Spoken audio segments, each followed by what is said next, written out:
আজকে একটি গুরুত্বপূর্ণ বিষয় নিয়ে কথা বলবো। বিষয়টি হচ্ছে খুবই প্রয়োজনীয়। আমরা যেটা খাই শরীর দুর্বলতার জন্য অথবা যাদের অতিরিক্ত পাতলা পায়খানা হয়, শিশু থেকে শুরু করে বয়স্ক মানুষ পর্যন্ত সবারই এই প্রোডাক্টটি লাগে। ওরসালাইন এন।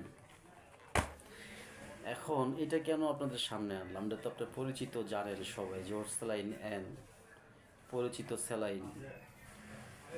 ভালো করে দেখেন, এটার মধ্যে লেখা হচ্ছে ওরাল স্যালাইন এন, অর্থাৎ ওর স্যালাইন যেটা এসএমসির সেইটাকে ফ্লো করে এরা 2 নম্বর করছে। প্যাকেটের কালার দেখেন, দেখলে মনে হবে, আপনি যদি সচেতনভাবে না তাকান তাহলে মনে হবে যেটা সেম ওর স্যালাইন অর্থাৎ এসএমসির যে স্যালাইন সেটা, বাট এটা এসএমসির স্যালাইন না।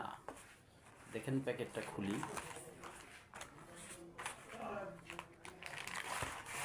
স্যালাইনের সাইজগুলো দেখেন একেবারে সেম যে এসএমসি রোড স্যালাইনের মতো।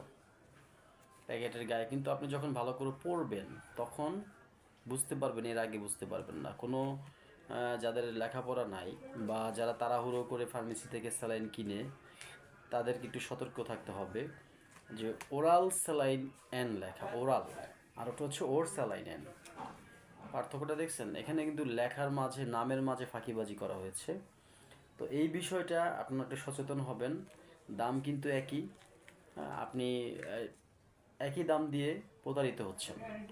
এটা খুবই একটা ইম্পর্টেন্ট। আমি আমি সরকারের কাছে আহ্বান করব যে ওরসালাইনের মধ্যে একটা গুরুত্বপূর্ণ প্রোডাক্ট কিভাবে নকল হয়, দেশে ওষুধ প্রশাসন থাকতে, বিএসটিআই থাকতে, তারা কি করে যে মানুষের দোরগোড়ায় প্রতিটা ফার্মেসিতে এই প্রোডাক্ট পাওয়া যায়, প্রতিটা ফার্মেসিতে এই প্রোডাক্ট পাওয়া যায়। তাই এই সোশ্যাল মিডিয়ায় আপনাদের মাধ্যমে আমরা প্রশাসনের কাছে বলবো যে অবিলম্বে এই ধরনের কারখানাগুলো স্থায়ীভাবে, চিরস্থায়ীভাবে এটা নিষেধাজ্ঞা দিয়ে বন্ধ করে দেওয়া উচিত এবং এদের শাস্তি হওয়া উচিত যারা মানুষের জীবন নিয়ে ছিনিমিনি খেলছে। ধন্যবাদ সবাইকে। সবাই এই বিষয়টি শেয়ার করে দিবেন এবং সতর্ক থাকবেন নিজেও।